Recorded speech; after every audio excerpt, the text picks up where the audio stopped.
नमस्कार दोस्तों, आज हम आपके सामने लेकर आए हैं। साथियों, सर्दियों का मौसम चल रहा है। आजकल बहुत से लोगों को गले में खराश और खांसी हो रहती है। सूखी खांसी से बहुत लोग परेशान हैं। तो सूखी खांसी को कैसे दूर करें, उसके बारे में हम बात करते हैं। साथियों, पतासा लें।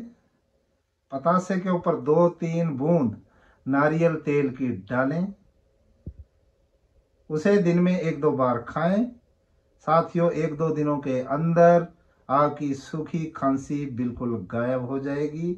और साथियों, अगर किसी को कफ वाली खांसी है तो कफ वाली खांसी के लिए अदरक रस निकालें, उसमें शहद मिलाकर दोनों को मिक्स करना है बढ़िया से, और उसका आधा आधा चम्मच सुबह शाम पिएं।